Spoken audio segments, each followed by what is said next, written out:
Hello students, welcome to another session of daily news analysis.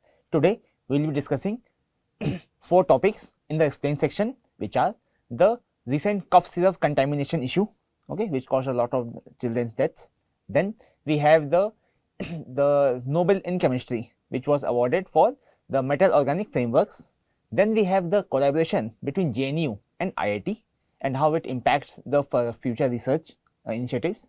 Next we have the pre-crime framework, or a discussion on preventive detention and its legalities. In the decoded section for the mains, we have an article on vote of confidence, which is about the election commission's role in the Bihar elections. So let's start with today's discussion. The first topic we have is the cough syrup issue, or the spurious or contaminated cough syrup. Recently in August, and also the news have been coming from last month, that because of contamination of medicines and specifically cough syrup, a number of children's deaths were started to be reported. Till now the toll has reached around 20. It is it is concentrated in Madhya Pradesh, Chhindwara, but news has also come from some adjoining states. The particular brand or cough syrup in this at the center of this issue is the cough syrup called Cold Riff. It is a very common cough syrup. And reaction like that was not anticipated. It shows that there were some deficiencies in the manufacturing process. Because it was found to have very high levels of diethylene glycol, DEG, which is a toxic industrial solvent. So here in other states as well, even in Rajasthan, some samples of this particular cough syrup Cold Riff was found to have more than 48.6%, which is fatal. Let's see what is this ethylene glycol, which was the contaminant in this case. Diethylene glycol is an extremely toxic solvent, industrial solvent. It is not supposed to be in the medicine, but when ingested, even if by accident, it causes nausea and abdominal pain, vomiting, reduced urination, and because of the reduced urination, it leads to acute kidney failure. And this causes the fatalities, the casualties. So after this particular issue was reported, a number of steps were taken by the governments, which was state government banned the sale and distribution of Cold Riff and related medicines. Next, police arrested the manufacturing company owner, Shri Sun Pharmaceuticals, and the doctor who prescribed the syrup. So it also gave birth to another discussion, another debate, like, is the doctor responsible for the veracity, the manufacturing process of the medicines, or is the CDSO responsible? The doctors cannot cannot ensure that every medicine, every bottle of medicine they prescribe has gone through all the basic necessary medical testing. So it is the institutions, it is the agency's responsibility to ensure the compliances. The doctor definitely should be persecuted, should be brought to book if he knew it was contaminated and still prescribed it. But apart from that, as long as his practice is concerned, a medical practitioner should not be held responsible for the failure of the manufacturer of medicine. That was a raging debate around that issue. When the state arrested the doctor. So it should be investigated if he knew about the side effects, about the contamination of this particular medicine. So it was that drug regulator started a wider investigation, and Central Drug Standards Control Organization, CDSCO, CDSCO recommended cancellation of company's license. But it should be said that the CDSCO should have been more proactive. And we will also see in this discussion that this is not the first time such an issue has come up. because of this particular issue and specifically this particular chemical, the DG, India also had to face loss of face. Okay, because of this, we'll see how this particular incident was not the first time. Okay. Next, we have WHO. So what happened was that similar incidents were shown had happened earlier as well. Okay, even last year and in 2022. Okay, where medicines exported from India were found to be not fit for the patients. Okay, and it led to some fatalities. So WHO took note of that. Okay, and from that, and since then, WHO has a mechanism wherein if this type of cases are detected, it sends advisories to whichever countries those medicines were exported to. Like suppose this particular codrif medicine, if it is exported to say 10 other countries, WHO can coordinate between all those countries and ensure that that particular consignment does not reach any other patient. Okay. So WHO has also started its proactive role here. So current advisory. So on after that, okay, the state also swung into action here. Okay, and it laid down some guidelines. Okay, the guidelines like cough and cold medicine should not be prescribed to children under 4 years. Okay, and especially not to those under 2 years. Okay, so the problem was over prescription of medication. Like it's a very common thing people use. We all know people, or you might be that people who pop in a medicine every time you feel uncomfortable. Okay, you have a mild headache, you pop a medicine. You sneeze once and you pop a medicine. Okay, so this also causes AMR. Okay, antimicrobial resistance in taking too many medicines. Okay, and not taking too many off the counter medicines. Okay, so this is a different debate. We will not go there. But the thing is, people definitely do that. Okay, even for mild convenience, they go and take an allopathic medicine. Okay, and that is same for children as well. They see children is suffering from a cough or cold, with even minor, they give them cough syrup or some medicine. Okay, which at times can even harm them, because pediatric coughs mostly are self-limiting. Okay, and do not require over-the-counter medications.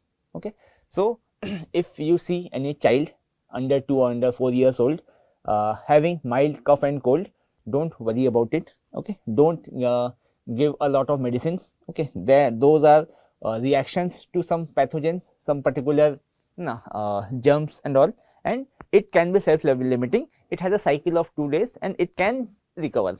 Okay, and only take medicines after doctor's prescription, specifically for kids. Okay.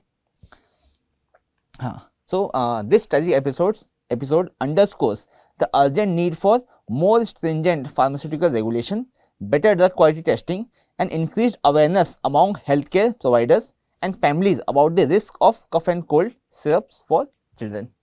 Okay. Next, we have some incidents which have happened recently. Okay, like in Gambia in 2022. Okay, at least 70 children died from acute kidney injury after consuming cough syrup by Maiden Pharmaceuticals in India. Okay, an Indian manufacturer exported medicines, cough syrup to Gambia, where 70 people died, and even in this case the culprit was DEG, diethylene glycol. So let's not call DEG a culprit. The culprit was the shoddy manufacturing processes. Okay, and the CDSCO, which did not regulate the manufacturing process appropriately. Okay. Next, we had the similar case in Uzbekistan as well. In Uzbekistan, 68 children died and at least 86 were poisoned after consuming DOC1 Max syrup. Okay, again it's a cough syrup, and here also diethylene glycol was found in the cough syrup. Okay. Next, Cameroon. Another incident happened in Cameroon where India exported cough syrup harmed the children there. Okay, so this is not the first time, and after a particular any incident, even one incident, government should take stock. Okay, and here the CDSCO should ensure that incident like this does not happen again. Okay, so now we talk about why is this is important. Okay, because these kind of incidents deter, okay, and harm India's reputation as a pharmacy of the world, okay, which India has earned in its fair way. Okay, so so currently India is well placed in a major exporter of medicines. Okay, India supplied pharmaceutical products worth nearly $30 million in FY 2025. Okay, this year India accounts for about 20% of global volume of generic drug exports. Okay, next, India companies like Sun Pharma, Cipla, Dr. Reddy's and Aurobindo are recognized globally. Okay. India is the third largest market for by drug volume, okay, serving nearly 200 countries. Okay. And vaccines and medicines made by India are very important for global initiatives of WHO, GAVI and UNICEF. Okay. Next, India supplies around 50% of Africa generic medicines demand and nearly 40% of US generic drug prescriptions. Okay. And so India also got a number of exemptions to manufacture drugs so that it could be sold at a reasonable rate, at a cheap rate. Okay. And when we talk about these, India's healthcare revolution, India's medical, India's power, India's position in the as a medical producer and supplier. Okay, we should also remember vaccine mastery, where a lot of where India developed vaccines, okay, and also manufactured vaccines which were developed by other companies like AstraZeneca and other companies of US. Okay, they developed vaccine, but because India had a very robust manufacturing setup, they came to India for manufacturing, and India was able to send more than 250 million doses of vaccines to over 100 countries. Okay, a lot of countries, like just after COVID, a lot of the developed countries started making a fund wherein through which they were supposed to fund vaccination in other countries. Okay, so in that, India came up as a producer, as a supplier, where India was able to supply vaccines at a very cheap and reasonable rate of very good quality. Okay, so this shows India's prowess as a medicine producer and exporter for the world. Okay, and incidents like this should be looked into, so that the trust that the world has bestowed upon us continues in the same way. Okay, so coming to the so there is a question, a practice question: which of the following vaccines mentioned below were developed and manufactured in India? Okay, one Covaxin, Zycovid, Incovac. Okay, the options are 1 only, 2 only, 1 and 2 only, or all of the above. So drop your answer in the comments. So we come to the next topic of discussion. It is Nobel in chemistry. It was given for metal organic frameworks. Okay, let's see what this particular thing is. Okay, so the news: the Nobel Prize in Chemistry 2025 was awarded to Susumu Kitagawa of Kyoto University, Richard Robson of University of Melbourne, Australia, and Omar M. Yaghi, University of California, Berkeley, for development of metal organic frameworks. Okay. So what are these metal organic frameworks? Okay, metal organic frameworks are crystalline materials composed of metal ions linked by organic molecules, resulting in highly porous structures with enormous internal surface area. Okay, like these are metal ions. Okay, these are organic linkages. So we see it makes up a system like this, a cuboid like this. Okay, lattice structure, where on the edges and corner are the metal ions and the connecting links are the organic ions. So what happens is that, say this is a ion. Okay, it is a diagram like this. So on the edges we have the metal ions. Okay, 8. It's a simple structure. Okay, I am just drawing it for explanation. Okay, and on the edges these are the organic ions. So it makes up for a very strong structure, but the novelty and most important part is that it creates a lattice structure where a lot of there is a lot of surface area and volume inside this particular cube, okay, which can be used for different purposes. Okay, we'll see the different applications of how, what kind of applications can these structures put themselves to. Okay. Okay. So what are MOFs? The metal parts are like connectors holding everything together, like these are the metal parts. Okay. Okay. Oh, sorry, these are metal parts, and then organic parts are like rods linking the connections. These are the rods. Okay. It creates a very large surface area and many small pockets or holes. Okay. Like MOF5. MOF5 is famous that it has a huge internal surface area, about 15 times larger than human lungs, all packed inside a crystal. So MOF5 is an example of metal organic frameworks. Okay. So why are these important? Okay. Because of their porous structures, MOFs can store gases like hydrogen, carbon dioxide safely by trapping them inside the pores. Like I said, in the lattice structure, in the center of it, there is free space, open space, where we can store things, okay, capture things, okay. Help clean polluted air and water by capturing harmful substances, like this can be used as a net, okay, and it can catch impurities, the ones we want to catch. Next, speed up chemical reaction by acting as catalyst. How it can act as catalyst? Because it increases the surface area. Okay. Okay, what are the applications? Like we saw the design, the science of it, like what are these particular MOFs. So what are the applications here? Okay, applications can be gas storage. Okay, MOFs can store gas such as hydrogen, methane safely in smaller, lighter containers. Okay, helping clean fuel energy technologies like hydrogen powered vehicles. Okay, like I said, inside every molecule, every structure, there is a lot of space, so we can use that to store gases like hydrogen. Okay, it will help us store a large amount of gases in a very compact volume. Okay. Next, carbon capture. Okay, the space in between the lattice can be used to capture carbon from air, thereby reducing carbon dioxide. Next, water harvesting. Okay, MOFs can extract the moisture from dry air. Okay. Next, pollution removal, like it can use to capture impurities. Okay, so the pollutants will be captured by these lattices. Okay, and the air can be purified.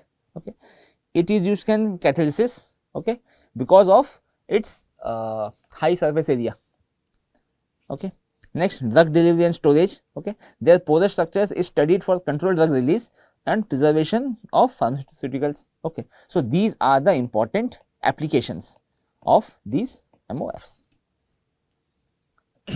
So next, coming to the question, what are the probable applications of metal organic frameworks? Okay, one is gas storage, carbon capture, water harvesting, pollution removal. Okay, your options are only one of the above, only two of the above, only three of the above, or all of the above. Okay, drop the answer in the comments.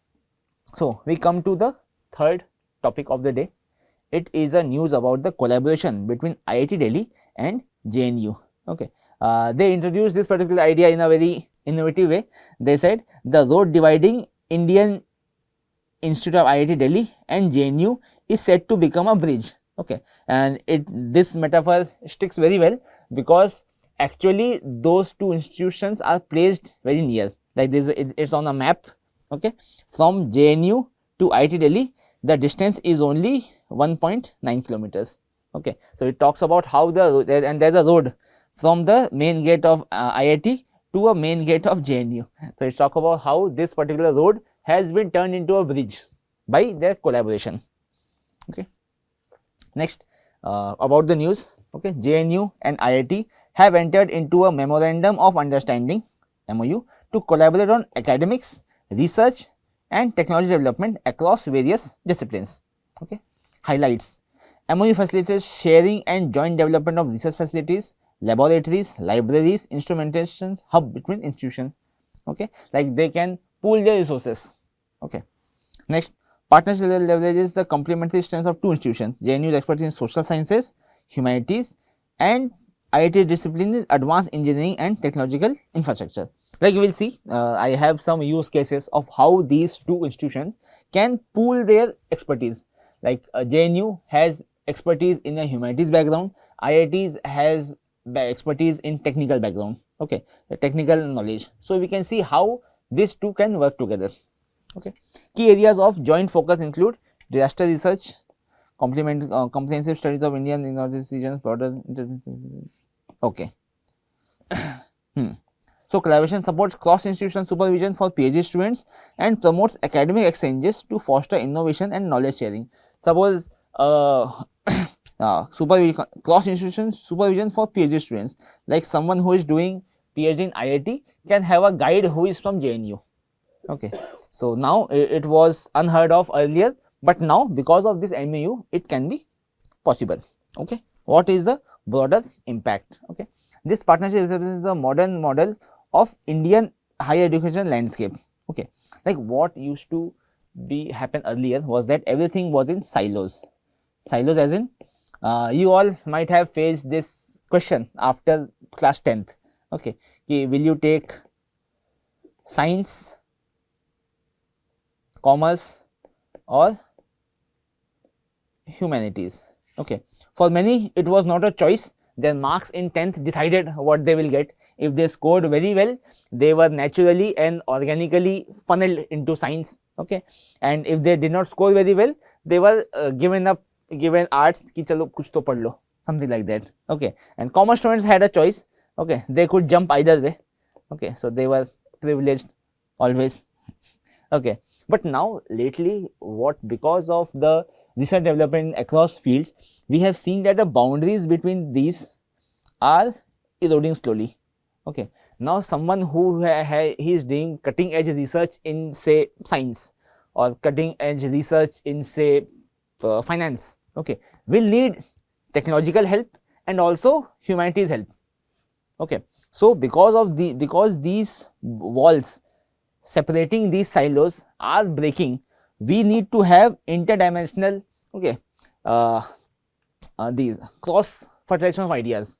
Okay, like for a use case I can think of is archaeology. Okay, archaeology, an archaeologist needs to know his history, okay, and also needs to know his technology of carbon dating. Okay, and how can this technology be used to further identify timelines of history. Okay. So I also have made a few other use cases, okay, where this collaboration can actually help, like disaster management and resilience. Here JNU can talk about social behavior, community studies and policy analysis, and IIT can help with the engineering prediction systems, disaster proof infrastructure. Okay, so their collaborative outcome will be tech enabled disaster preparedness tailored to social context. Now see, we can use the humanities expertise of JNU with the technical expertise of IIT together. We have digital governance and policy in this domain. The JNU expertise has societal ethics, data privacy, policy frameworks, and the technical side can do the data management, DBMS, and these kind of things. Okay. Next we have environmental sustainability. Okay, so JNU can do the SIA, social impact assessment, and IIT Delhi can bring in technical solutions of how to control pollution, water harvesting. Okay. Next we have culture preservation, like the example I gave. Okay, the history people will know about language, history, cultural documentation, and the IIT people will know about archaeological techniques. Okay, like archivals, virtual museum, digitization. Okay, so this will help in technologically supported conservation of heritage. Okay, then we have the smart cities and inclusive urban development. Here the humanities people will have the context background of the society, of what kind of culture, places, food are integral to a particular place, and the technical side people can help them design things around their basic demands. Okay, so this is why we need both humanities and tech knowledge. Next, we have a question. Which of the following bodies is responsible for recognition and regulation of higher education institutions in India? Okay. UGC, AICT, both A and B, or none of the above. So, drop this answer in the comments below. Next, we have an article of pre-crime framework. Okay, pre-crime framework, it's a discussion on preventive detention. Okay, so this article interestingly tries to relate to it to a movie concept. Okay, the movie is Minority Report. Minority Report. So what happened is, in that particular movie was that there is a department who used to catch the criminals before the crime is committed. Okay, because they have a picture of their life, the data of their life. So from that they can extrapolate if someone is going to commit a crime, and when they are about to commit, these people swoop down and arrest them before that. Okay, so this particular article draws a parallel between this Minority Report idea and preventive detention, because in a way preventive detention is also trying to do the same thing. Okay, they are trying to catch someone before they are committing a crime. Okay, so that was a very interesting analogy and a very interesting parallel to be drawn. Okay, so it opens up the debates on the preventive detention. Okay, the positives, the negatives. Okay, we'll see that. And recently it has been in news because Sonam Wangchuk has been detained under NSA, is under preventive detention through the NSA law. Okay, he is lodged in Jodhpur jail. Okay, it was related to the unrest and protest in Ladakh. Okay, so preventive detention laws in India. Okay, it allows the government to detain a person without charge or trial for a limited time. Okay, that limited time is 3 months. Okay, next, the legal basis primarily under the Article 222(3). Okay, so India is the only constitution, okay, which has this particular article of facilitating preventive detention. Okay, so it started as it was brought by the British, okay, to control and curb the national movement, but after independence it was not done away with. Okay, the government somehow saw its utility and decided to retain it. Okay, and we see it is being used on and off. Okay, so detention is permitted to a maximum period of 3 months initially, and further extension can be granted by an advisory board under Article 22(4). Okay, so the detention in the first instance is for 3 months, but it can be extended by a board. Okay, advisory board.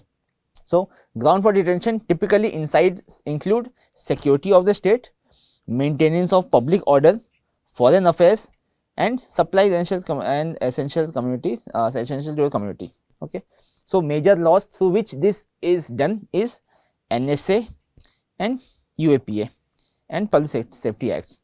So under NSA, even the state governments can take action. Okay, but for UAPA, it's only for the central government. Okay, next, preventive detention is considered a constitutional exception to personal liberty, but is subject to procedural safeguards. Okay, so we'll see a few judgments. Okay, how the judgments have clarified the stance and how they have drawn the line. Okay, so as it opens the debate on preventive detention, okay, we have some points supporting the existence of this particular legal way of detaining someone. Okay, so state security and public order. Okay, the NSA has been used to detain suspected terrorists and insurgents to prevent attacks, such as in Jammu Kashmir during militancy period. So the proponents argue that during peak militancy in Jammu Kashmir, this particular tool, preventive detention, proved very useful in containing and controlling and bringing down terrorist activities. Okay, because what used to happen was that it was very difficult to prove a particular charge against a militant. Okay, but because they were able to detain them for long, their networks collapsed. Okay, so that was one argument given by the proponents of this particular law. Okay, so proactive crime prevention during emergency. Okay, it was used very extensively. It was said that people were committing arson and anarchy. Okay, and people who were supporting or promoting them were detained under the Preventive Detention Act. Okay. Next, temporary and regulated. Yes, one idea is that yes, it is constitutional, it is legal because it is for a time frame. It is not that someone is jailed for years together. Okay, at first he is jailed for 3 months, he or she, and then the advisory board set up, reviews the case and then decides if it needs to extend that. Okay, but advisory board is also set up by the government, so that's the catch here. Okay, constitutional mandate advisory mandates advisory boards to review detention orders every 3 months. Okay, like every 3 months the advisory board has to sit down to review the case and see if it needs to extend it. Okay. So judicial review, and one important point for the proponent is that it is under judicial review. Anyone, when they are detained, the case is heard by Supreme Court and it sees to it. Okay, Supreme Court quashed many detention orders that failed to provide valid grounds. Okay, like a case of Jashila Shaji. Okay, like the case of Sonam Wangchuk is also in the Supreme Court. Okay, in this case, in the hearing, the last hearing, the court, the government argued that we are not ready as of now to declare to let them know the grounds of detention. Okay, so the government, the court has given them some time, and probably they will be asked to disclose the grounds in the next hearing. So that's how the judicial review is also working here. So criticize. Then there are the people who are opposing this particular legal loophole. Okay, legal loophole for permanent or personal freedom. Okay, violation of fundamental rights. Yes, it definitely sounds like a violation of fundamental rights, because a person is punished, is jailed, not because of the crime they have committed, but on apprehension of a crime, on the suspect of a crime. Okay, so in potential for misuse, yes, a lot of misuse was seen in the emergency period. Okay, so when you start arresting people, okay, and on a not for something that they have done, and but for something that they might do, then you can round up everyone. Okay, so that was the loophole that was used in the emergency period as well. Okay, and all the political opposition was shoved into jails. Okay, lack of transparency. Yes, there is lack of transparency because the advisory board, okay, created also does not, there is no guidelines of who will sit on this advisory board, and the government who is detaining a person can set up as an advisory board and ask them to extend a detention. Okay, next we have judicial concerns. Okay, in cases like A.K. Gopalan versus State of Madras and Maneka Gandhi University of India, the court recognized the misuse and expanded due process rights. In the Maneka Gandhi case, the government said, the court said, yes, due process is important, but it did not extend this particular idea to preventive detention. Okay, and so that still stands. So we have some judicial and policy perspectives here. Okay, Supreme Court rulings required reasonable grounds. Okay, in the Mortuza Hussain Chaudhary case versus Nagaland case. Okay, the Supreme Court talked about reasonable ground. There should be reasonable grounds for preventive detention.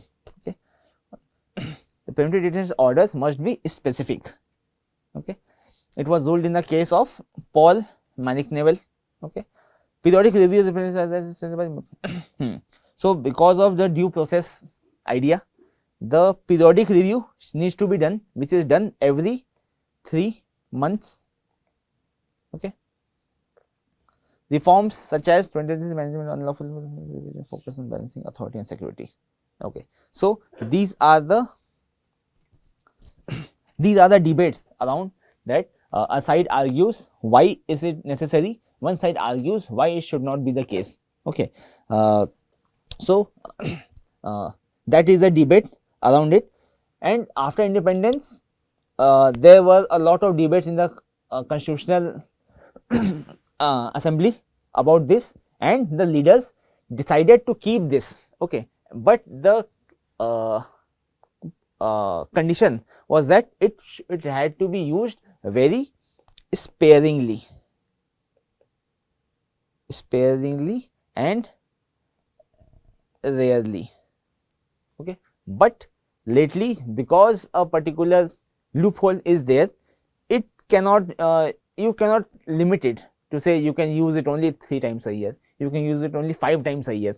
Okay, so because there is a tool, because there is a loophole available, it is being used as decided, as desired by the state. Okay, and so the government and court will have to come to an arrangement if this is if the idea of preventive detention has ended its time. Okay, so we see a question. According to the Constitution of India, the maximum period for which a person can be held under preventive detention without approval of an advisory board is 1 month, 3 months, 6 months, or 1 year. Okay, if you know the answer, drop in the comments. So now we come to the decoded article for the day. Today, for the mains article discussion, we have the article on vote of confidence on election commission. Okay, this an article here talks about how the recent Bihar elections is not just a trial for the political participants and parties in Bihar, but it's also for election commission, because election commission has come under a lot of scrutiny lately because of the SIR issue. Okay, and the outcome of this SIR issue, if the SIR is proven to be effective in curbing the electoral malpractices, this can be extended nationwide. Okay, so we talk about how the SIR what was the SIR controversy. Okay, and what steps election commission has taken to allay the fears and doubts of the citizen. Okay, and next in the later we see what are the service voters and postal ballots. So about the news, the controversy around the process followed for the special intensive revision of electoral rolls, but in the Bihar Central Election. Okay, so what was the controversy here? Okay, so election commission announced SIR, special intensive revision. The idea, the premise was to clear the voting rolls. Okay, sanitize the voting rolls. Okay, to bring down duplication. Okay, and to weed out the dead voters of people who have shifted out of the state. Okay, so large scale what were the controversies? Large scale removal of voters. Okay, after SIR, over 40 lakh voters were removed from Bihar electoral rolls. Okay, that amounts to around 6% reduction. Okay, sparking claims that many eligible voters were wrongly excluded. So whenever these kind of actions happen, okay, there are 2 kinds of errors: inclusion errors and exclusion errors. Okay, inclusion errors means someone who has been included by mistake, and then exclusion errors is when someone who has been excluded by mistake. Okay, so here when the idea, when the thing is so important as election voting right in a democracy, I guess some inclusion error can be allowed, but exclusion error should not be allowed.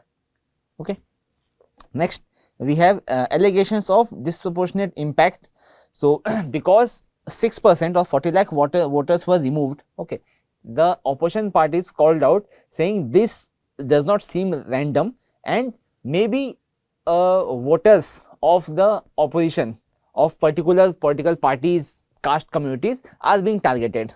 Okay, that was an allegation. Okay, there was no facts or numbers to prove that. Okay, next we have documentation demand. Another controversial thing election commission was doing was that it was demanding a number of documents. okay, and it did not take the popular documents like Aadhaar and ration card and also voter card.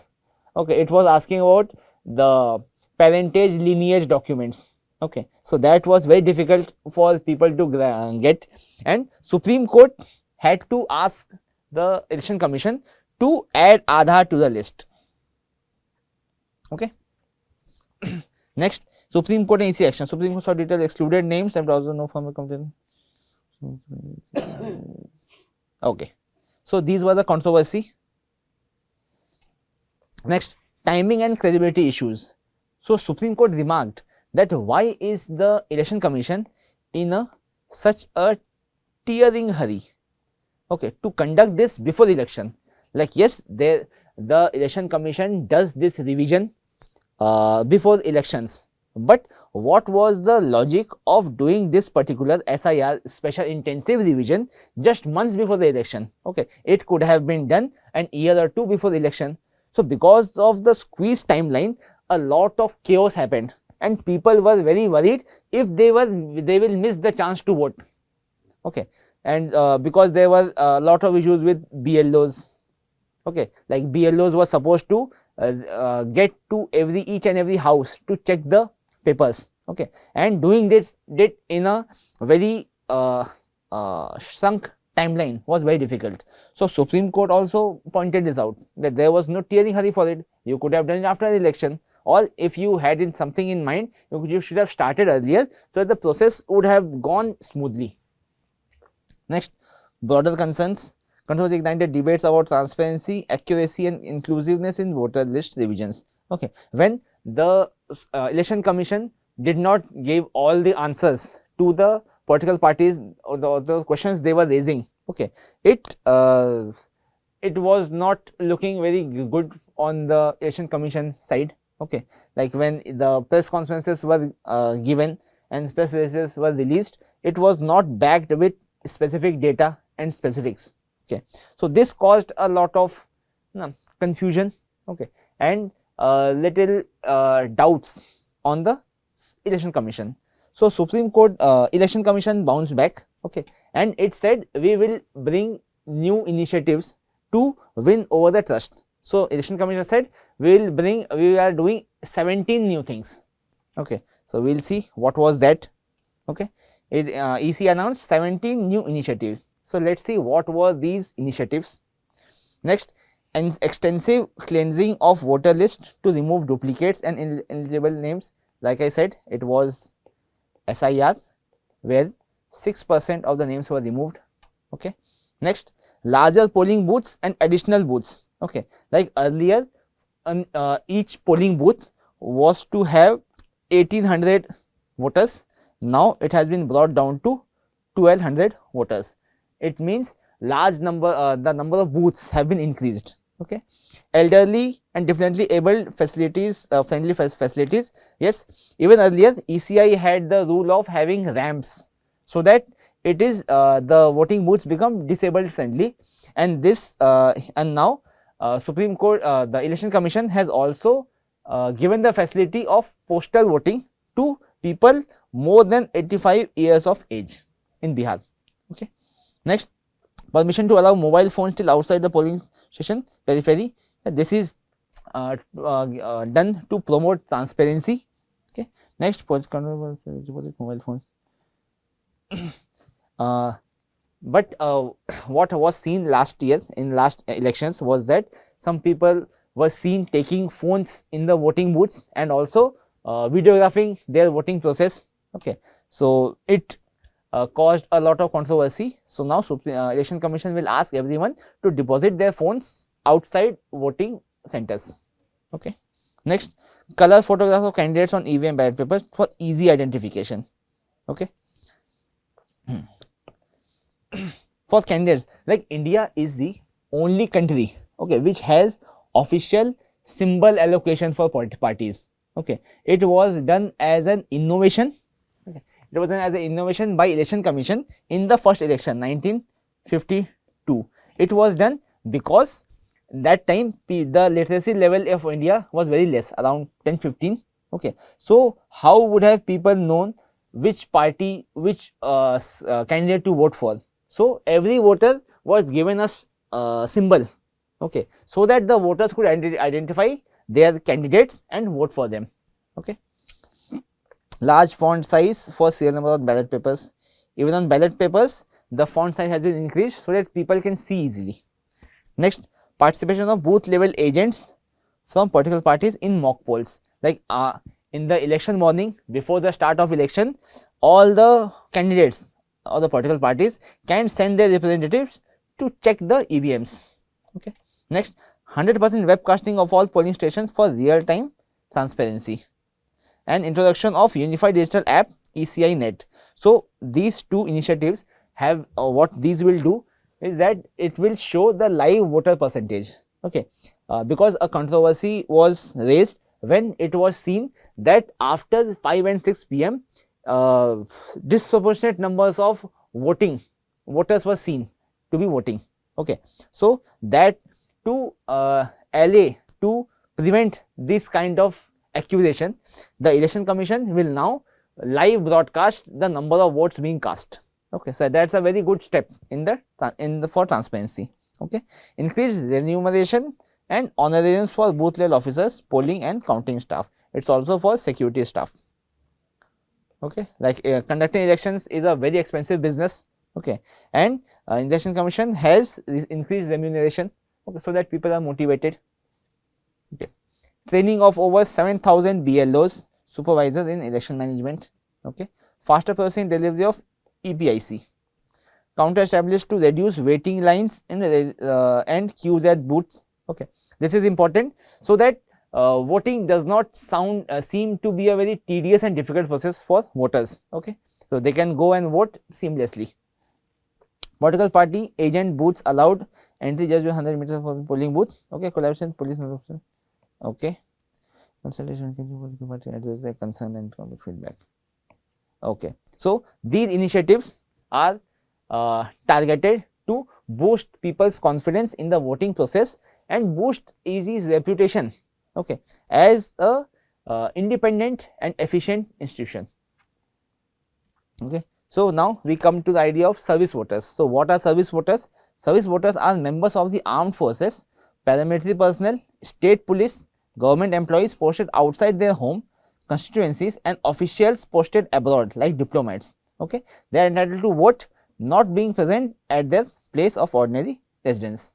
Okay, so service voters are the people who are who are not able to vote at their particular allocated booth because of their work commitments. Okay, and it's only applicable for state employees, public servants. Okay, if you are a private person working in some other city, you cannot avail this particular facility, but it's if you are on government employment, then you can definitely.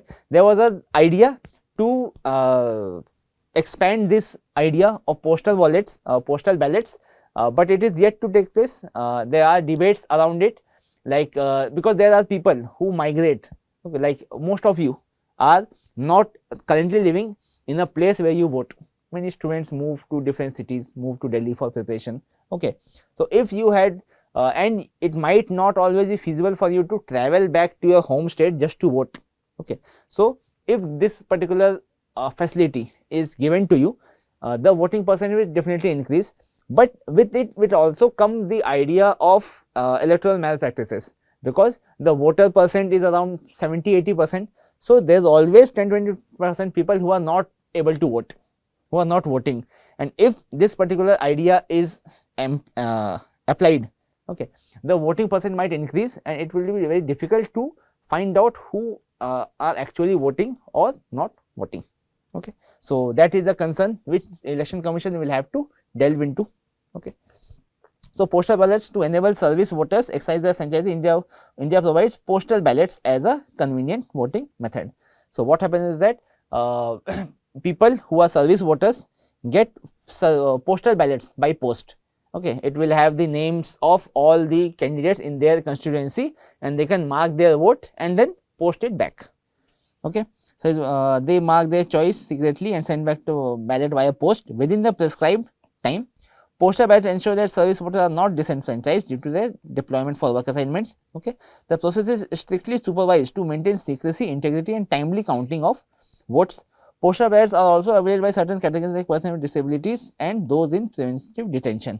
Okay, and Election Commission also announced this time is that what used to happen was that normally they would count all the votes from the EVMs and then they will open the envelopes of postal ballots. So it caused controversies when at times there was a huge number of postal ballots for a particular candidate. Okay, to ensure transparency, the Election Commission has said that it will open the postal ballots before last round of counting, so that the postal ballots do not swing the result in one direction. Okay, so this is also one innovative and step to prevent to increase transparency in the process. Okay, so around the postal ballots, what are the legal provisions? Postal voting, so service voting is governed under sections 20 and 60B of RPA. Okay, service voters must register as such with electoral officials to get postal ballots. Like you will have to talk to inform your district election officer to get that particular postal ballot. Okay, ECI oversees the postal ballot process, ensuring distribution, receipt, counting, and transparency. Okay, so these postal ballots are designed to maintain voter anonymity and mechanism to prevent interception or tampering of postal votes. Okay. Service voters can track the status and expected receipt of postal ballots via ECI's online portals or help desk. Okay. So what is why this particular thing is provided is that it upholds the democratic right to vote for citizens serving away from home. Okay. If someone is on public duty, government's job, okay, they should not be disenfranchised because of that. Okay, enable participation of specifically defense personnel. Okay, defense personnel stay away from their homes for very long durations. Okay, and their deployment cannot be put in cycle with the election process, election cycles. Okay, so wherever they are given the facility of postal ballots. Okay, same the case with diplomats and remote government employees. Okay, it maintains the universality and inclusiveness of India's electoral process. Okay, so one question on one mains practice question on Election Commission. It is a PYQ of 2019. It talks about discuss the role and function of the Election Commission of India in ensuring free and fair elections in India. So you attempt this question. Okay, so this is the discussion for today's DNA. Okay, have a productive day today.